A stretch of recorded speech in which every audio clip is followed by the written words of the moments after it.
Le chef du Hezbollah, vous l'avez vu, a été tué par les forces israéliennes, donc c'est une victoire majeure pour Netanyahou dans la guerre au Liban. Et aujourd'hui, on va essayer de vous expliquer pourquoi ça pourrait faire une bascule dans le conflit au Proche-Orient. Et pour en parler, on accueille Alexandra Schwarzbrod, qui est l'une de nos directrices à Libération. Salut Alexandra. Bonjour.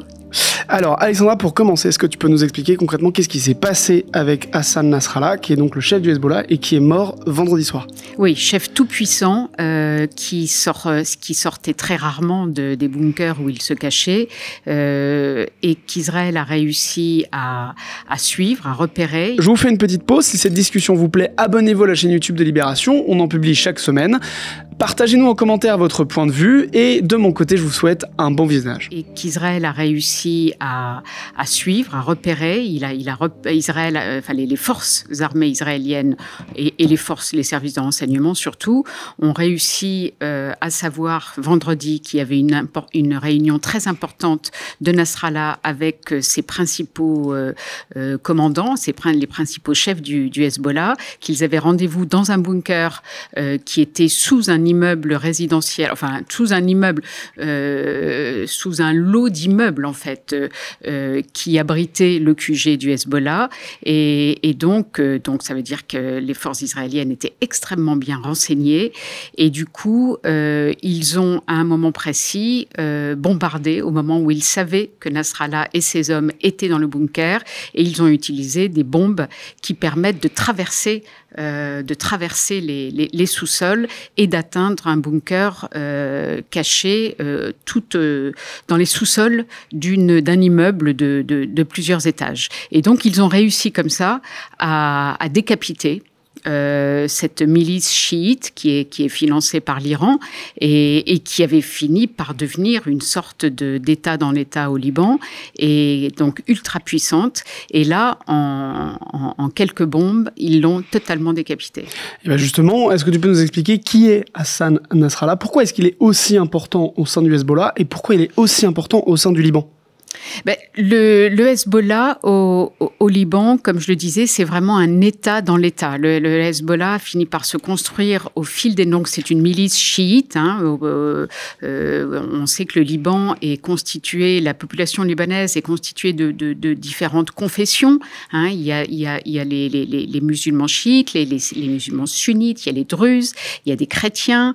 Voilà. Et donc toutes ces différentes confessions composent le Liban et compose aussi le gouvernement libanais. Ils figurent tous au gouvernement. Le Hezbollah avait un ou des ministres, je ne sais plus, mais en tout cas, le Hezbollah faisait partie du gouvernement, et le Hezbollah s'est construit au fil des années dans la détestation d'Israël et dans la guerre avec Israël. Régulièrement, depuis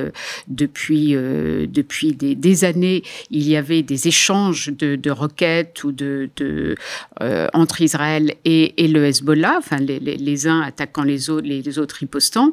Et le Hezbollah a fini par bâtir non seulement une sorte d'armée, de puissance militaire énorme, mais ils ont aussi, pour se faire accepter par la population libanaise, ils ont aussi, un peu comme le Hamas le faisait à Gaza, essayé de pallier les difficultés économiques du Liban en se mettant en faisant beaucoup de social, en aidant les familles pauvres, finalement en palliant les insuffisances du Liban. Et c'est comme ça qu'ils ont réussi à se faire intégrer dans la société et à avoir beaucoup de sympathisants. Parce que pour beaucoup, notamment dans toute la banlieue sud de Beyrouth, où était basé le Hezbollah, ils avaient beaucoup de sympathisants parce que tout simplement, ils aidaient socialement et économiquement la population, tout en bâtissant un arsenal qui était destiné à combattre l'ennemi israélien. Au sein du Hezbollah, Hassan Nasrallah, c'est le chef, le leader incontesté. Pourquoi est-ce qu'il a autant de puissance au sein du Hezbollah? Qui est-il?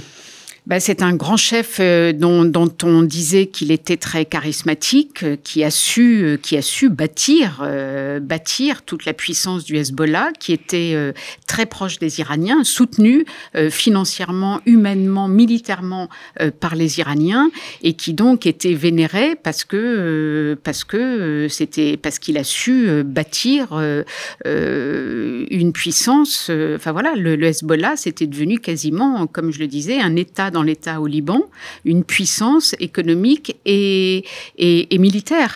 Et donc, dans un pays où tout part en sucette, il avait une espèce auprès de ses troupes, de ses hommes, de ses sympathisants, une sorte de légitimité qui faisait qu'il était vénéré par beaucoup. Est-ce que le Hezbollah, c'est une organisation terroriste ? Ah oui, le Hezbollah est considéré comme une organisation terroriste par l'UE, par la France, par les Occidentaux. Et le Hezbollah, bien sûr, là je dis bien pourquoi il est devenu si important au Liban, mais il faut savoir que le Hezbollah a commis de très très nombreux attentats, et notamment il a été très important contre l'attentat des attentats contre les intérêts français au Liban, mais en France aussi, et donc c'est pour ça qu'il est considéré comme un mouvement terroriste par la France et l'UE.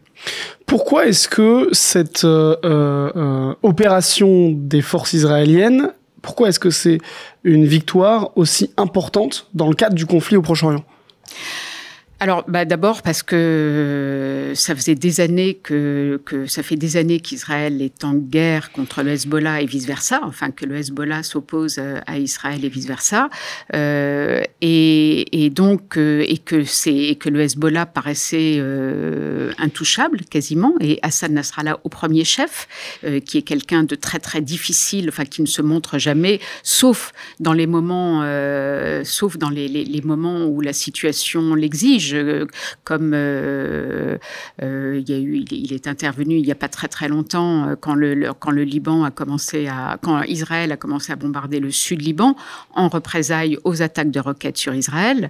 Donc il intervenait dans des moments très rares. C'est quelqu'un qu'on ne voyait quasiment jamais et que beaucoup considéraient comme intouchable. Et là, en quelques frappes, Israël est parvenu non seulement à tuer le chef suprême du Hezbollah, mais à éliminer l'état-major quasi total. Je crois qu'il ne reste plus qu'un chef du Hezbollah, l'état-major du Hezbollah, ce qui est énorme. Et c'était des hommes qui se cachaient, qui étaient extrêmement protégés, qui faisaient très attention. Et là, d'un coup, c'est comme si Israël avait décapité tout un gouvernement et un chef d'État, quasiment. Ça revient quasiment à ça. Et ça, pourquoi Israël a fait ça ? Alors, il y a plusieurs raisons. Déjà, la raison première avancée par Israël, c'est que depuis le 7 octobre, alors il faut revenir quand même au 7 octobre, l'attaque terroriste du Hamas en Israël, le 7 octobre, qui a tué près de 1500 Israéliens, dont beaucoup militaient pour la paix. Donc ça a beaucoup radicalisé les Israéliens qui depuis et surtout le Hamas a pris des otages israélien, a kidnappé des Israéliens qu'il a embarqués à Gaza en les gardant comme otages. Donc depuis le 7 octobre, les dirigeants israéliens ont essayé de traquer les hommes du Hamas, ont bombardé massivement Gaza pour essayer d'éradiquer le Hamas de Gaza et essayer de faire revenir les otages. Ils sont parvenus en toute petite partie. Il reste beaucoup d'otages à Gaza pris par le Hamas. Parallèlement, le Hezbollah, donc au Liban, après le 7 octobre, a commencé à envoyer des roquettes sur le nord d'Israël.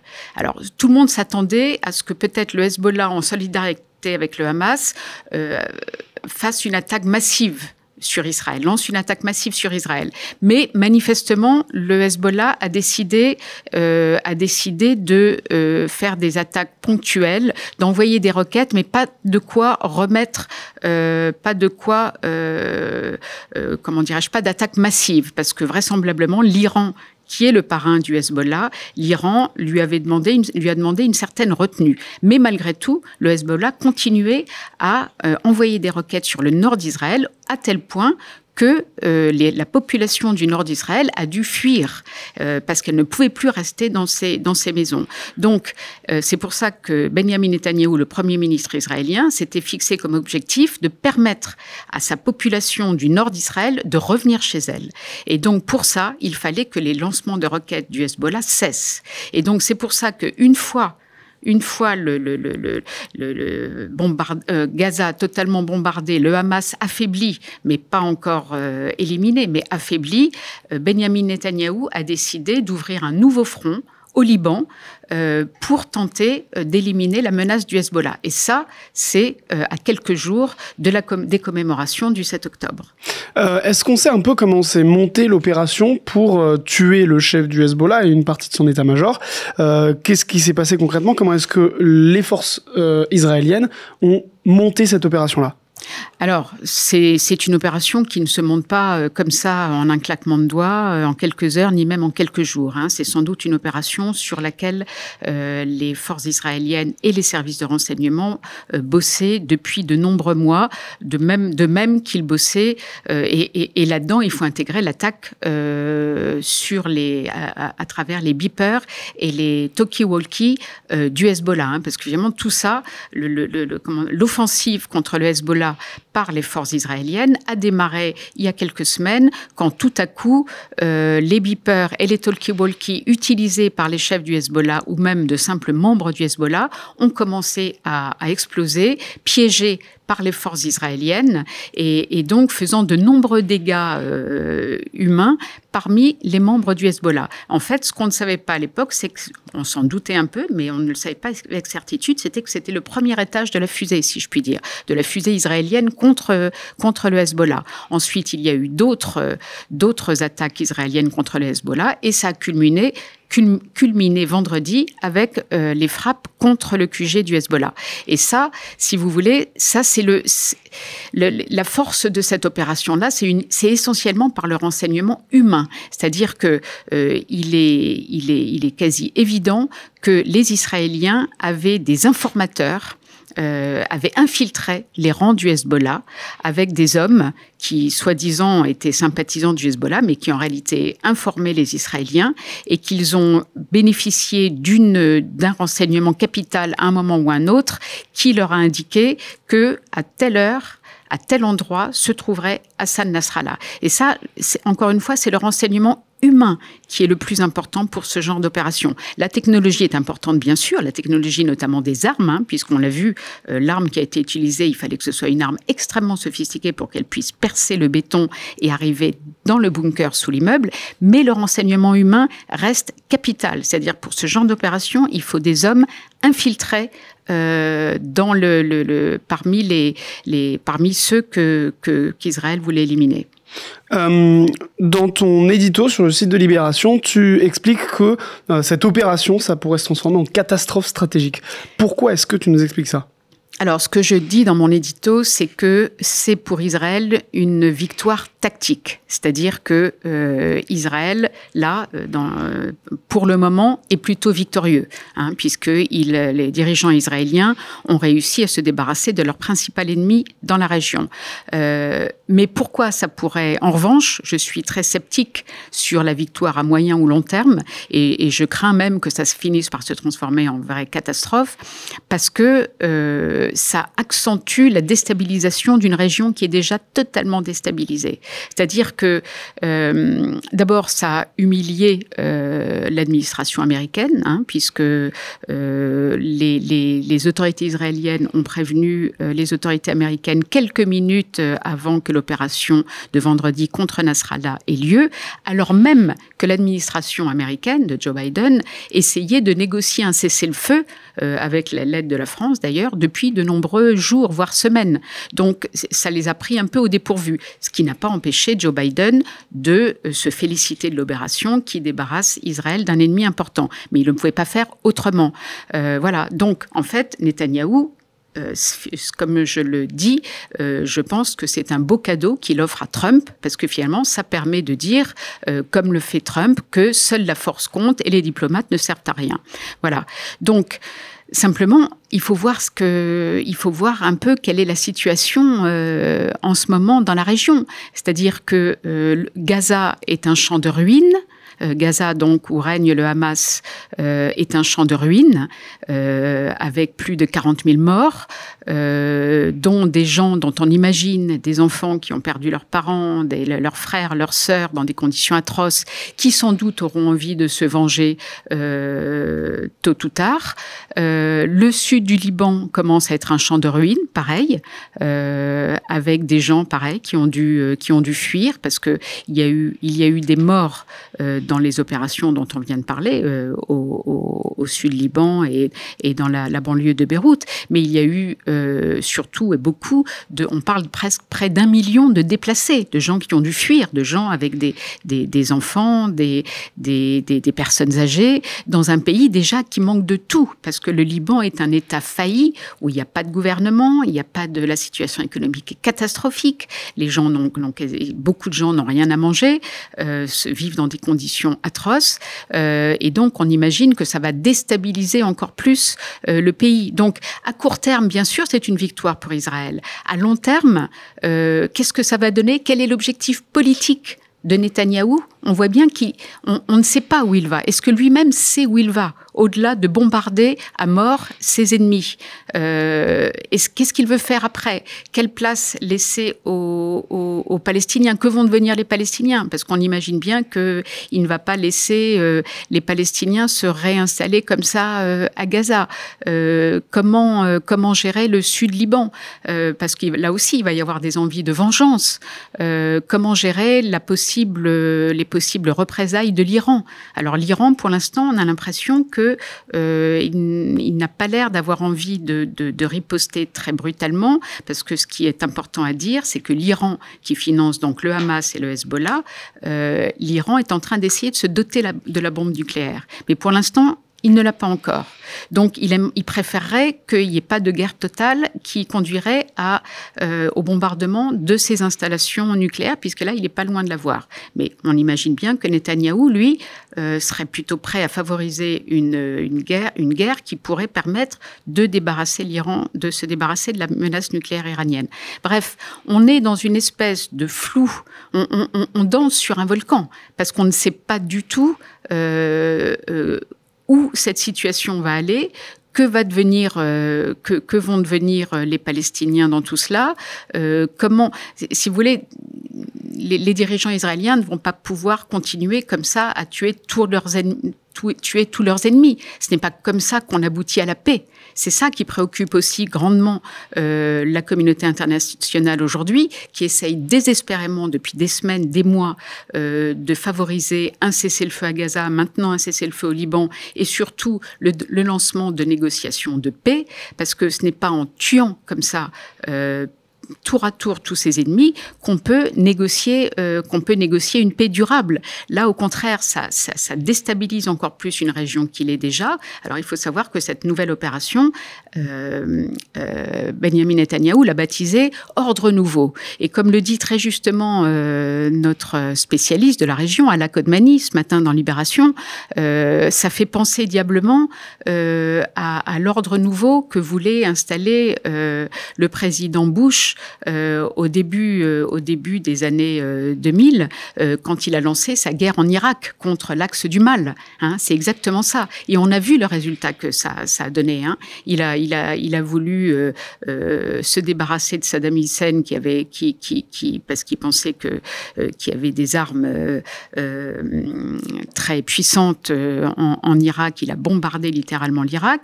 Il a déstabilisé toute une région et on a vu ce que ça a donné.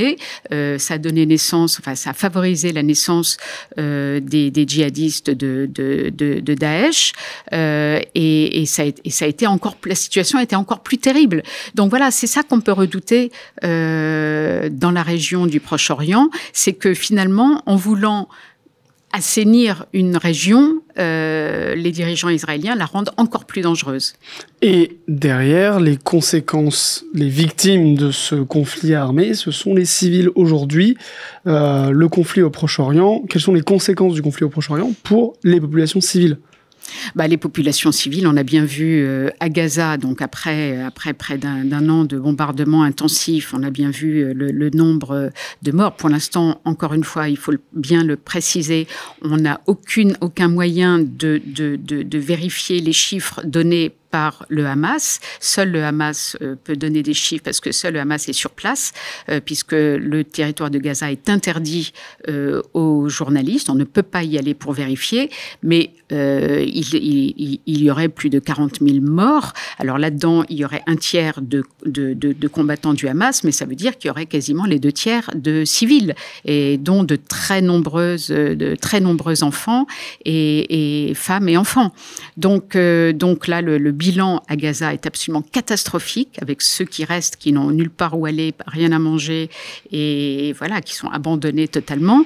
Au Liban, là, on en est, après quelques jours de guerre seulement, à près d'1 million de déplacés, ce qui est énorme. Donc, une espèce déjà, la banlieue sud de Beyrouth les gens sont partis parce que c'est trop dangereux, c'est parce qu'Israël continue à bombarder, parce qu'Israël veut se débarrasser du moindre site de dépôt de munitions ou de roquettes ou de missiles. Donc, Israël continue à bombarder jusqu'à ce qu'il ait atteint ses objectifs. Et tout le sud Liban, les gens évacués aussi. Donc, beaucoup sont en train d'essayer de passer en Syrie.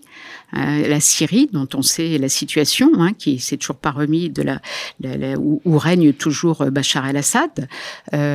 Donc voilà, on sait ce que ça donne, ces exodes, cette vague de réfugiés. C'est un endroit où la situation sanitaire est très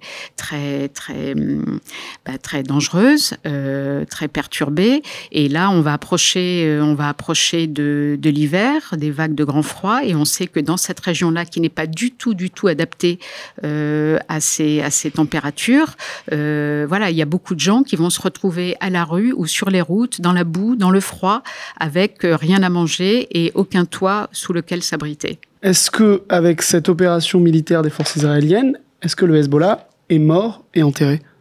Ah non, absolument pas. Malheureusement non.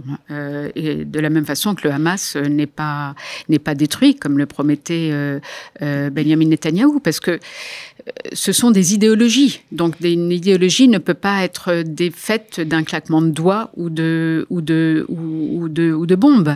Donc Hassan Nasrallah va être remplacé. On dit même qu'il serait remplacé déjà plus ou moins, c'est pas encore officiel, mais ça l'est plus ou moins par son cousin qui s'appelle Hachem Safieddine. Hachem Safieddine, voilà. Et donc il va être remplacé. Tout son état-major va être remplacé aussi. Il est affaibli, ça c'est sûr. Il est affaibli, il va lui falloir de nombreux jours, de nombreuses semaines pour se reconstituer. Mais il va se reconstituer. C'est pour ça que je dis, mais moi je suis pas la seule à le dire, que la violence ne peut pas permettre d'arrêter la violence. Au contraire, on voit bien que chaque fois ça la renforce et ça ouvre le champ à d'autres monstres, si je puis dire, puisqu'on a bien vu que Daesh est né de l'opération lancée en Irak par George Bush. Donc tout ça est extrêmement dangereux, et bien évidemment le Hezbollah va se reconstituer, bien évidemment le Hamas va se reconstituer, et donc c'est pour ça qu'on est dans une espèce de fuite en avant militaire meurtrière dont il ne peut rien sortir de bon. Ce conflit au Proche-Orient ne pourra se résoudre que par des négociations pour essayer d'abord pour trouver une place aux Palestiniens, parce que vraiment le cœur de tout ça, le cœur de cet immense conflit, c'est la situation des Palestiniens, qui étaient en passe d'être totalement zappés, oubliés de l'histoire, avec la conclusion des accords d'Abraham entre l'Arabie saoudite et Israël, tous ces pays arabes qui s'étaient dit que finalement, ils préféraient sacrifier les Palestiniens pour pouvoir installer des accords économiques avec Israël. Et on voit bien que les Palestiniens, dans tout ça, passent par pertes et profits. Donc, que vont devenir les Palestiniens? Est-ce qu'on peut encore imaginer qu'il puisse y avoir un jour un État palestinien aux côtés de l'État d'Israël? C'est la solution dont beaucoup rêvent, la fameuse solution à 2 États, un État israélien et un État palestinien. Est-ce que c'est encore jouable? Est-ce que c'est encore possible, vu que pour l'instant tout est bombardé, tout est détruit? Je ne parle même pas de la Cisjordanie, où l'armée israélienne et les colons commettent des exactions tous les jours, ces temps-ci. Donc voilà, il y a tellement d'incertitudes, il y a tellement de points d'interrogation qui restent, tellement de dangers qui menacent, entre on a du mal à rester, avoir encore une lueur d'espoir dans cette région. Il faut continuer à y croire, parce qu'un jour, on sait que les guerres finissent toujours par s'arrêter. Et ce jour-là, il faut qu'il y ait des hommes ou des femmes assez intelligents, assez charismatiques pour arriver à s'asseoir sur les vieilles rancœurs et les vieilles haines et s'asseoir autour d'une même table pour essayer de dégager un chemin, un accord de paix. Ce jour-là arrivera, j'en suis sûre, mais on ne sait pas si c'est bientôt ou dans très longtemps. Et justement, est-ce qu'à l'instant où nous sommes, tu penses que ce chemin vers la paix, il est accessible? Est-ce qu'il y a quoi que ce soit qui pourrait mener à la paix au Proche-Orient? Aujourd'hui, non. Aujourd'hui, objectivement, non. On est dans un moment de vengeance, de règlement de compte, de haine. Et aujourd'hui, il n'y en a pas. Ce chemin-là n'existe pas. Il y a aussi, il y a des hommes qui s'entretuent et qui se vengent.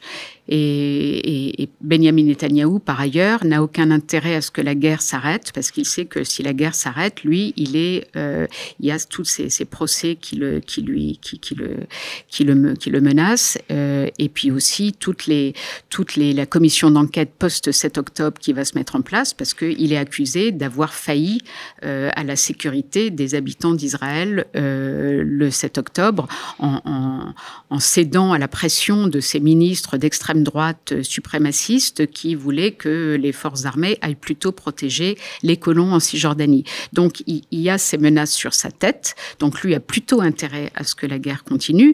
Mais bon, ça va bouger aussi de ce côté-là. Ce qui me fait peur, c'est surtout les haines des 2 côtés qui sont en train de se renforcer, de s'enquister, c'est-à-dire que il y a vraiment maintenant un vrai mur, non seulement de béton, mais aussi un mur mental entre les Israéliens et les Palestiniens. Il y a une haine maintenant des Palestiniens pour Israël et des Israéliens pour les Palestiniens, pour les douleurs que chaque peuple a causées à l'autre.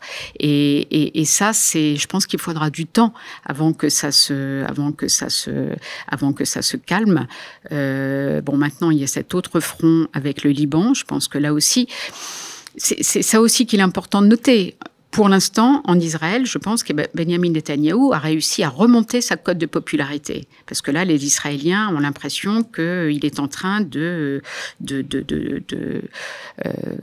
détruire les menaces qui les guettent. Et donc ça, ils admirent assez la force, l'homme fort, ils ont l'impression d'être protégés.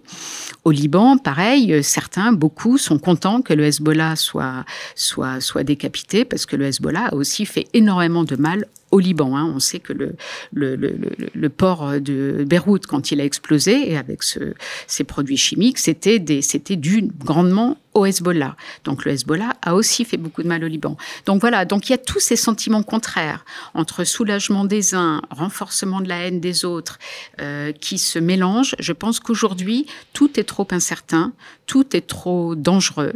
Comme je le disais, on est vraiment sur un volcan. On est dans un moment de bascule, où on peut basculer, on bascule dans une espèce d'inconnu. On ne sait pas du tout ce qui va se passer demain, la semaine prochaine. Je crains malheureusement que même les autorités israéliennes ne le sachent pas. Ils ne savent pas où ils vont, mais ils y vont. Et le problème, c'est que ça risque d'entraîner toute une région dans la tragédie, et voire même au-delà de la région. Merci beaucoup Alexandra pour tous ces éclairages.